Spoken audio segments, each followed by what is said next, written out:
Hello friends, welcome to my channel. ఈరోజు మనం one day ట్రిప్కి పర్ఫెక్ట్ డెస్టినేషన్ గొట్టంగుట్ట ఎలా వెళ్ళాలో చూద్దాం. ఎలాంటి ఎక్స్పెక్టేషన్స్ లేకుండా లాంగ్ డ్రైవ్కి, నేచర్ని ఎంజాయ్ చేయడానికి వెళ్ళాలనుకుంటే ఈ గొట్టంగుట్టకి వెళ్ళొచ్చు. ఇది హైదరాబాద్ నుంచి 125 కిలోమీటర్స్ ఉంది.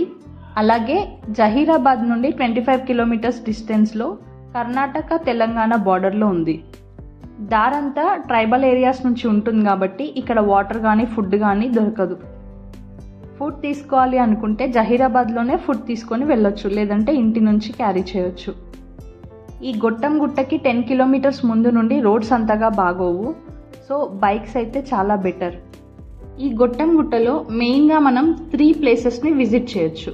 అందులో first Chincholi wildlife sanctuary, రెండోది Kusarampalli waterfalls, third location Chandrampalli nature camp. ఈ Chandrampalli nature camp Chandrampalli water డ్యామ్కి దగ్గరగా ఉంటుంది. ఈ గొట్టంగుట్ట ఏరియా మొత్తం కంప్లీట్గా గ్రీనరీ, కొండలు ఉంటాయి. అందుకే దీనిని తెలంగాణ ఊటీ అని కూడా పిలుస్తుంటారు. ఈ దారంతా మనకు ఎర్రటి నేలలు కనిపిస్తాయి. అలాగే ఊర్లో ఉన్న ఇల్లులు కూడా ఎర్రటి రాళ్లతో, ఎర్రటి మట్టితో కట్టుకొని ఉంటాయి.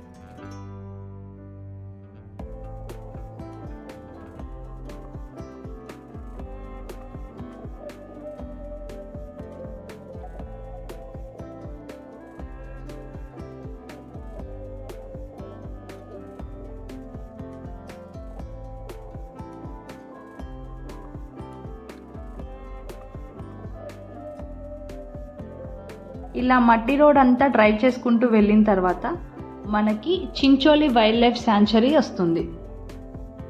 ప్రస్తుతానికి దీంట్లో ఎలాంటి యానిమల్స్ లేవు. ఈ చించోలి వైల్డ్ లైఫ్ శాంక్చురీలో మనకి గొట్టంగుట్ట వ్యూ పాయింట్ ఉంటుంది. ఈ వ్యూ పాయింట్కి వెళ్ళే దారిలో మనకి 3 టెంపుల్స్ కనిపిస్తాయి. అందులో ఒకటి ఆంజనేయ స్వామి టెంపుల్, ఇంకొకటి దుర్గామాత టెంపుల్, ఇంకా శ్రీ గురు గంగాధర బక్కప్రభు టెంపుల్ కూడా ఉంటుంది. ఇక్కడికి ఎక్కువగా ట్రెక్కింగ్ ఇంకా క్యాంపింగ్ ఇష్టపడే వాళ్ళు, ఇంకా బైక్ రైడర్స్ ఎక్కువగా వస్తూ ఉన్నారు. వీకెండ్స్ కాబట్టి కొద్దిగా పబ్లిక్ ఉన్నారు, కానీ జనరల్గా వీక్ డేస్లో అయితే పెద్దగా పబ్లిక్ ఎవరు ఉండరని చెప్పారు ఇక్కడ. అలా ఇంకా కొద్ది దూరం లోపలికి వెళ్తే అక్కడ శ్రీ గురు గంగాధర బక్కప్రభు దేవాలయం కూడా ఉంది. ఇక్కడ నుంచి రైట్ సైడ్లో నడుచుకుంటూ కిందికి వెళ్తే ట్రెక్కింగ్ వే ఉంటుంది. అలాగే పక్కన పార్క్లో ఈ భీమా రివర్కి వ్యూ పాయింట్ కూడా ఉంటుంది. ఇప్పుడు మీరు చూస్తున్న ఈ రూట్ నుంచి ఒక 10 మినిట్స్ పాటు కిందికి నడుచుకుంటూ వెళ్తే మనకు రివర్ వ్యూ పాయింట్ కనిపిస్తుంది.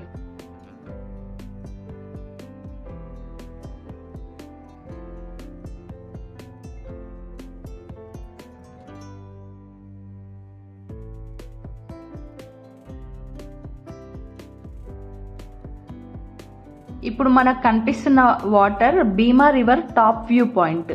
ఇంకా కొంచెం ముందుకు వెళ్తే భీమా రివర్ ఫుల్గా కనిపిస్తుంది.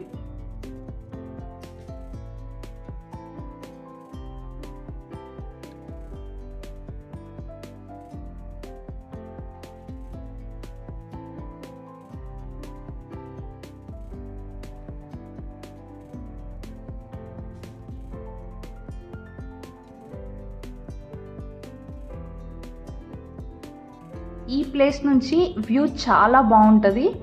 ఇంకా ఎక్కువ దూరం నడవలేని వాళ్ళు ఇక్కడ వరకు నడిచి ఈ వ్యూని చూసుకొని రిటర్న్ అయిపోవచ్చు. ఇంకొక 10 మినిట్స్ కిందికి నడుస్తూ వెళ్తే మనం రివర్ దగ్గరికి వెళ్తాము. కానీ పైకి ఎక్కేప్పుడు చాలా ఆయాసం వస్తుంది కాబట్టి నడవలేని వాళ్ళు ఇక్కడి వరకు చూసి రిటర్న్ వెళ్ళిపోవచ్చు. మేము పూర్తిగా రివర్ వరకు వెళ్ళకుండా సగం దూరం వరకు నడిచి మళ్ళీ రిటర్న్ అయిపోయాము.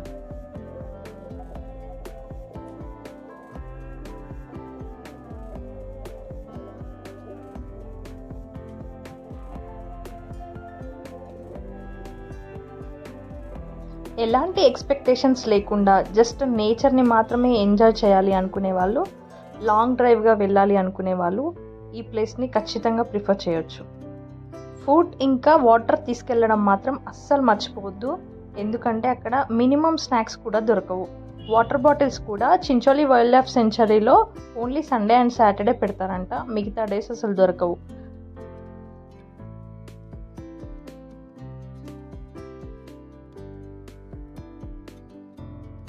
ఇక్కడ దారంతా గ్రీనరీనే ఉంటుందండి. ఇంకా పొల్యూషన్ ఫ్రీ కూడా. ఎలాంటి వెహికల్స్ సౌండ్స్ లేకుండా చిన్న చిన్న పక్షుల సౌండ్స్ కూడా చాలా క్లియర్గా వినపడుతుంటాయి. నేచర్ లవర్స్ ఈ ప్లేస్ని చాలా బాగా ఎంజాయ్ చేస్తారు.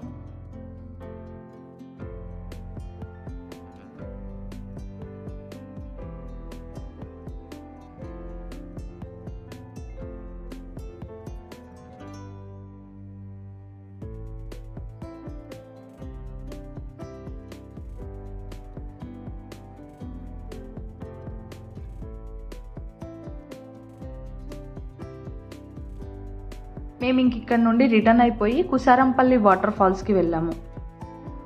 ఈ ప్లేస్కి ఎర్లీ మార్నింగ్ స్టార్ట్ అయ్యి ఇక్కడికి వస్తే మంచి మంచి వ్యూస్ని ఎంజాయ్ చేయొచ్చు. మేము వచ్చేసరికి ఆఫ్టర్నూన్ అయిపోయింది. అలాగే మేము రిటర్న్ వెళ్తున్నప్పుడు చాలామంది వస్తున్నారు. కుసారంపల్లి వాటర్ ఫాల్స్కి వెళ్ళే వాళ్ళు కార్లో కంప్లీట్గా వెళ్ళలేరు. 3 కిలోమీటర్స్ ముందు కార్ పార్క్ చేసుకొని 3 కిలోమీటర్లు నడుస్తూ వాటర్ ఫాల్స్కి వెళ్ళాలి. ఈ రోడ్ అస్సలు బాగులేదు కాబట్టి దీనికి కార్లలో వెళ్ళలేము, బైక్స్ అయితే వెళ్ళొచ్చు. మేము ఇక్కడ నుండి 3 కిలోమీటర్స్ నడుస్తూ వాటర్ ఫాల్స్కి వెళ్ళాము. ఎండలో నడవడం మాత్రం కష్టమే.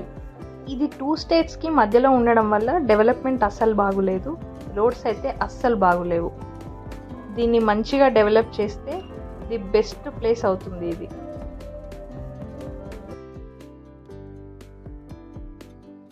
త్రీ కిలోమీటర్స్ కష్టపడి నడిచిన తర్వాత కుసారంపల్లి వాటర్ ఫాల్స్ని చేరుకున్నాము. ఇక్కడ వాటర్ ఫాల్స్ వ్యూ చాలా బాగుంది. పబ్లిక్ ఎక్కువ అవ్వడం వల్ల ఇక్కడ ఎవరు శుభ్రతను పాటించడం లేదు. ఎక్కడ పడితే అక్కడ water bottles, beer bottles, plastic కవర్స్ని పడేస్తున్నారు. ఫెసిలిటీస్ ఎక్కువ లేకపోవడం వల్ల ఫ్యామిలీస్ ఎక్కువగా రావడం లేదు. బ్యాచిలర్స్ లాంటి వాళ్ళు ఎక్కువగా వస్తున్నారు. అండ్ ప్రతి చెట్టుకి ఏదో ఒక పార్టీ చేసుకోవడం, ఫుడ్ తెచ్చుకొని చెట్ల కింద కూర్చొని తినడం లాంటివి ఇక్కడ ఎక్కువగా జరుగుతున్నాయి. రోడ్ సరిగా లేకపోవడం, వచ్చేటప్పుడు 3 కిలోమీటర్లు నడవడం, మళ్ళీ వెళ్ళేటప్పుడు 3 కిలోమీటర్లు నడవడం చాలా కష్టంగా ఉంది. కాబట్టి బైక్ని ప్రిఫర్ చేయడం బెటర్. గొట్టంగుట్టలో ఖచ్చితంగా చూడాల్సిన ప్లేస్ చంద్రంపల్లి నేచర్ క్యాంప్. ఇది చాలా బాగుంటుందంట. మాకు టైం లేకపోవడం వల్ల మేము చూడలేకపోయాము. మీరు వెళ్తే మీరు మిస్ చేయకుండా చూడండి. Thanks for watching.